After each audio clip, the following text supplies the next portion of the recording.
In the spirit of the Tholos Circle, where ancient thinkers gather to debate the issues of today, this is Tholos Talks. Through deep insight and thought-provoking dialogue, we offer the tools to decode complexity and illuminate the path forward.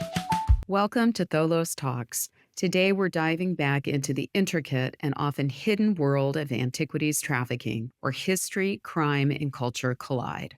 To help us understand the layers of this high-stakes global trade and to shine a light on the individuals working relentlessly to dismantle the criminal networks behind it, we're honored to welcome JP Labbat to the podcast. Until his recent retirement, JP was one of the world's most effective and relentless law enforcement agents in the fight against cultural heritage trafficking. He served as a special agent in the Cultural Property, Art, and Antiquities Unit of Homeland Security Investigations. He also features in the powerful new documentary Loot, which exposes the global antiquities empire built by Douglas Latchford and the investigators who helped bring it crashing down. Today, he shares the stories behind the headlines, along with the hard-won victories and ongoing battles still shaping the future of heritage protection. JP, we're delighted to have you join us on the podcast to share your very rich experiences in fighting against the illicit trade in antiquities.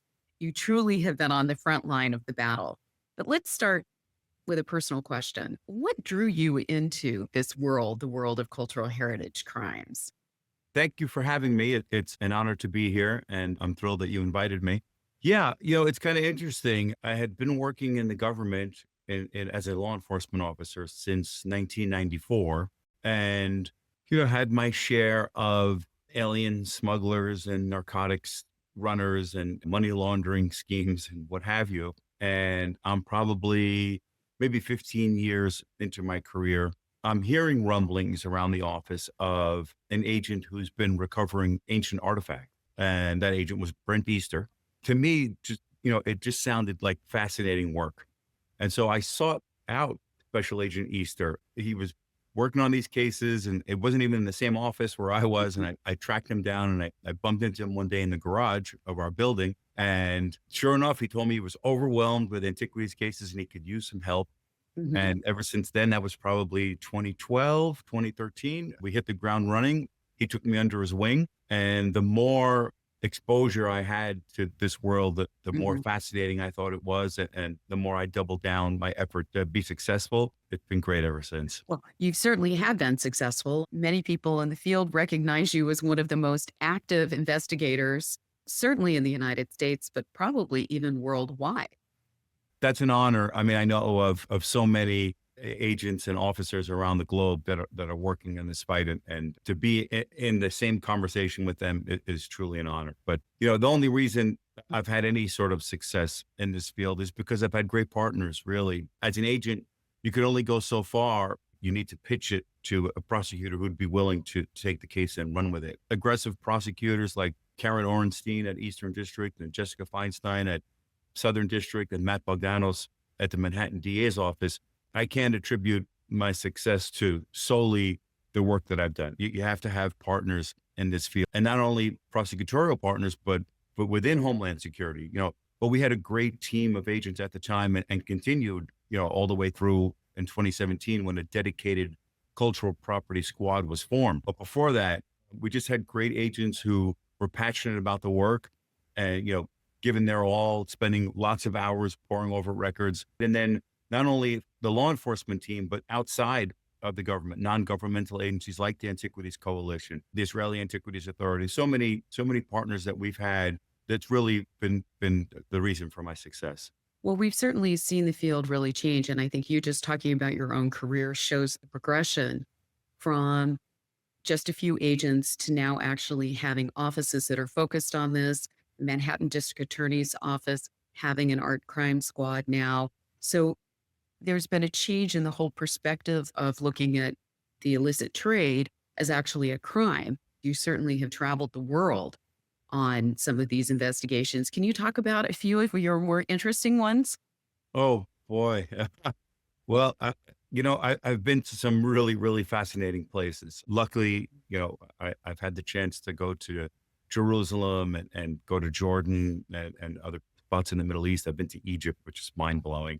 Some of the ones that really resonated were India and I would say Cambodia. Having visited the temples from which these ancient artifacts were ripped out of, and going on tours and seeing where they belonged and the missing spots where some of the statues were taken really hits home. It really sends the message like how important this work is to recover these idols and get them back home.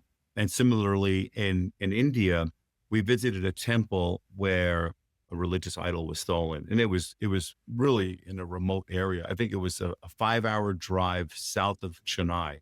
So we were, that was the largest city within, a large area. And we get to this, tiny little town, a remote, dusty area, and a small temple. And we went in and we visited with all the villagers, and we broke the news to them that we were on the verge of recovering the statue. And they were in tears, and they all came running out and surrounded us and were like trying to hug us. And it was really moving. And when you see it at that level, then it's really rewarding to see that kind of emotion attached to the artifacts that we're recovering. Those were some of the special places I visited, but I've been very fortunate. I've got to travel to some really neat places around the globe. And I think you make a really important point that ties this back to the community, that this is more than just the looting of some old stones or old pieces of property. In many cases, it happened at times of war when the aggressors were attempting to eradicate a certain period of history that they didn't agree with or trying to change the narrative. And you referenced your work in Cambodia, where a lot of the looting took place during the period of the Khmer Rouge. And you actually appear in a new documentary called Loot, which explores the criminal activities of a gentleman called Douglas Latchford. So I think this really is a very good example to help people understand the motivations behind these types of criminal activity and basically the whole supply chain, for lack of a better word, of how it works. And can you tell us a little bit about your investigations into this and some background about this story? Sure. Yeah. As for loot, it's really important that the story get more coverage than it did. There was a period of time within Homeland Security, probably between 2017 and 2020, where a number of the successes of the cultural property group were underreported for whatever reason. And during that time, the Latchford case really started getting going. So a lot of that just sort of flew under the radar. And the case itself was really neat. Everyone had heard of Douglas Latchford, and everyone was familiar with the books that he had written and the pieces that were associated with him. But it wasn't until we actually indicted him that everyone did some self-inspection and took a look and said, wow, maybe I realized that he was head of a massive smuggling ring. Yeah, he's not this great nobleman that we all thought him to be. And what did you find that kind of uncovered that and gave you that opportunity? How did you find that information? A large chunk of that was from emails. We had sought emails through judicial court order of one of his co-conspirators. And once we received that and started looking over all the emails and the pieces that were being offered for resale, then we started to realize that like these pieces were coming right out of the ground. So when they were being offered in the emails, they're being offered fresh. And what traffickers will do, because there's so many fakes on the market, fakes are a huge problem. But for law enforcement, fakes are actually beneficial because a bad guy will need to show that the piece that he's selling is authentic. And in order to do that, they will literally show the piece coming out of the ground with the dirt still on it or in pieces or broken or covered in incrustations. And so to show that it's not a fake, to show that it's a legitimate artifact, that it's real. And so they'll take pictures of that and transmit them either, by text message or via email in that dirty condition. And so once we get access to someone's WhatsApp messages, text messages, what have you, emails, we will see a treasure trove of evidence in the form of dirty antiquities, heavily encrusted, arms broken off, pre-restoration. And that was the case here with Latchford. The emails were really the turning point in the case because we got to see him boasting and bragging about fresh discoveries, about new finds in the fields. And so we actually used some of that terminology in the complaint, in the indictment. So what kinds of people were part of his network? Because you often assume that there are a lot of sort of evil people out there, but some of these were well-respected experts in the field. Yeah, I think Latford pulled the wool over a lot of people's eyes for a long time. He had this persona and he had this image of saving Cambodia's cultural patrimony and an upstanding member of the community in Bangkok and Thailand.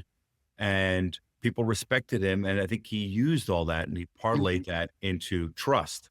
He got people to trust him. And so his end clients are well-known museums and well-known high-end collectors of antiquities. And I think that's why there's a surprise amongst the top museums and the top collectors in the world to know that they were duped. One of the most interesting statements made was Jim Clark, the founder of Netscape. He was a purchaser of Latford's antiquities to the tune of over 30 million. And the one thing he said to me was, he said, the biggest disappointment here is not even the loss of the money and the return of the artifacts.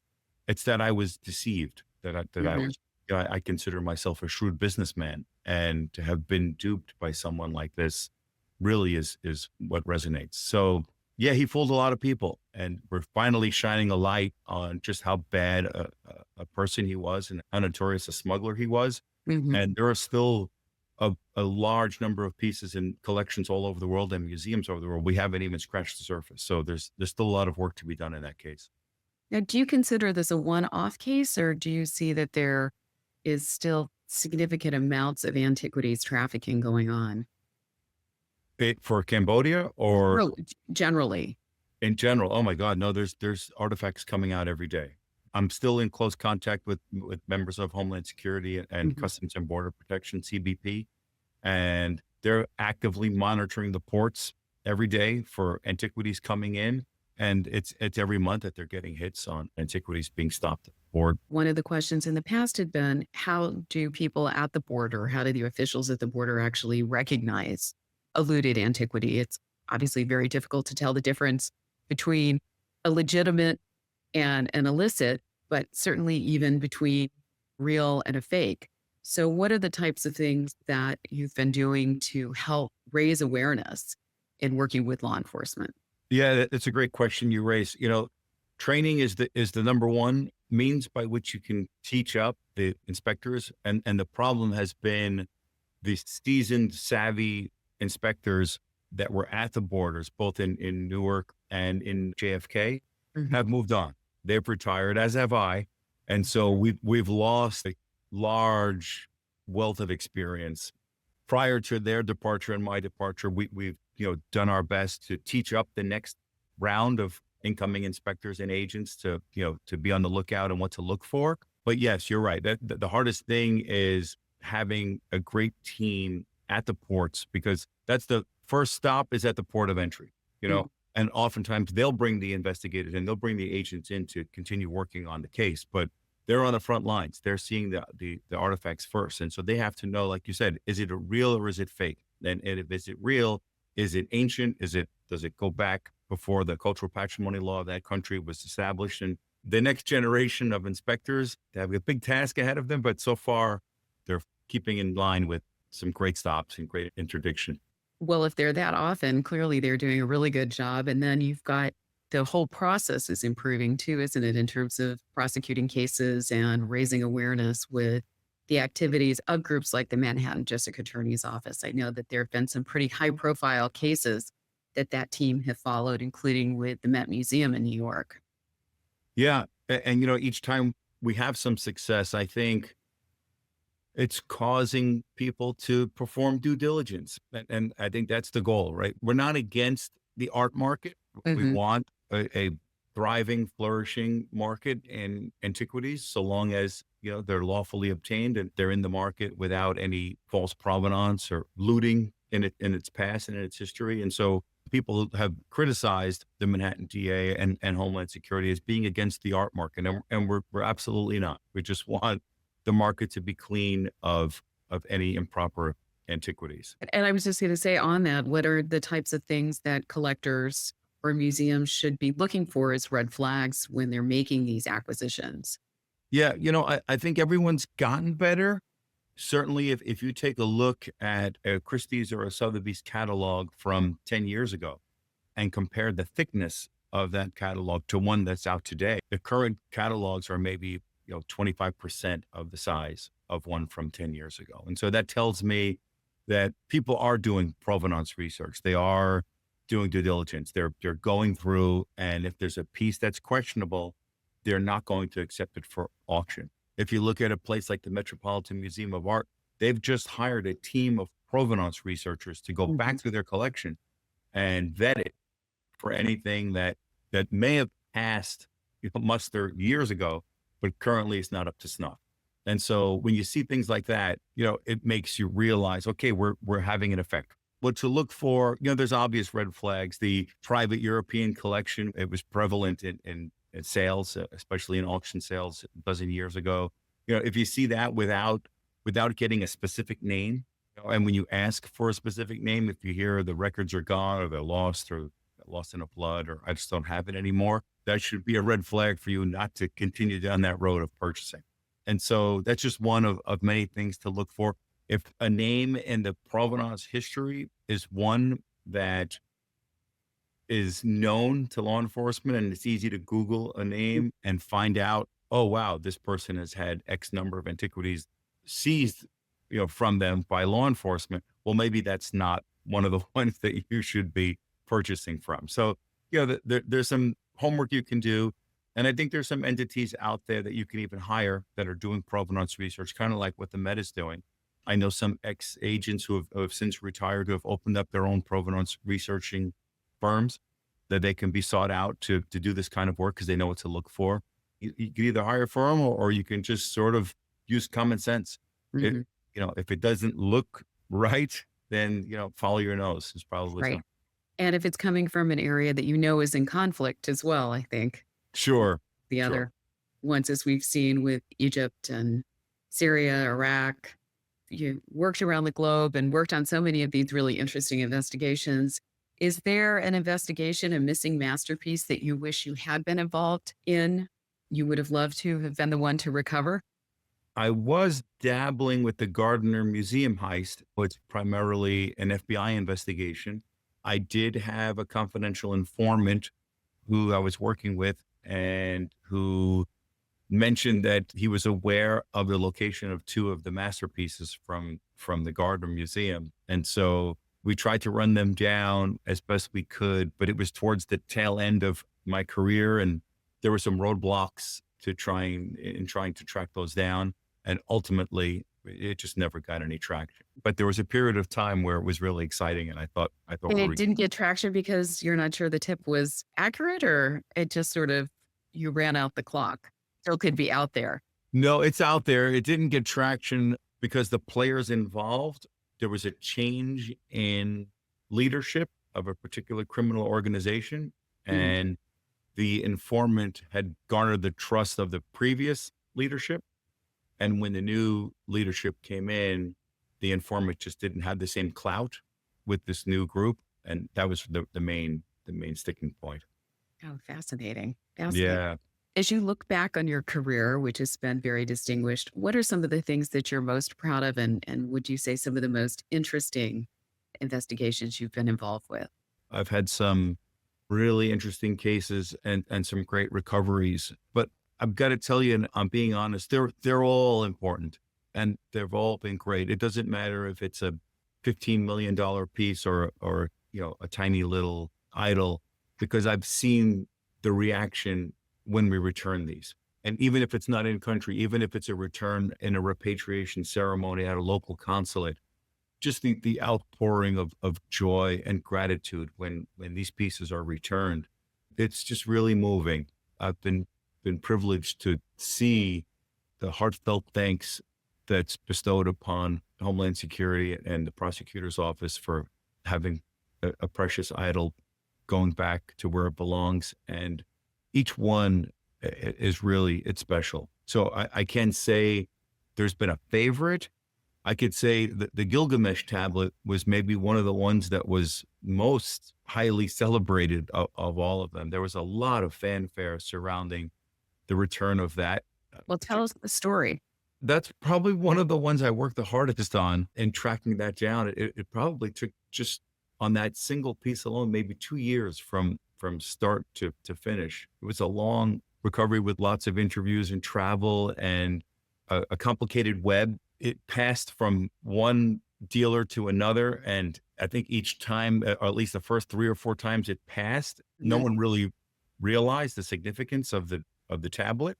Mhm. They just thought it was a regular cuneiform tablet, ho hum, maybe a grocery list, and not a story of Gilgamesh. And so the values of these initial sales was really, really low. And then maybe it got up to $10,000. And then finally, when it gets in the hands of someone who can actually transcribe and read cuneiform and they realize what they have, then the value jumps to into the million. So Like it's finding the lost Rembrandt. yeah, yeah, seriously. And then, of course, when it gets to that high of a level, now you're dealing with higher end clients like Christie's, like Hobby Lobby. So following the breadcrumbs all the way up until I got to Hobby Lobby and the Museum of the Bible and Christie's being in the middle is a really fascinating case. And probably one that we could spend a whole nother episode just talking about. Right.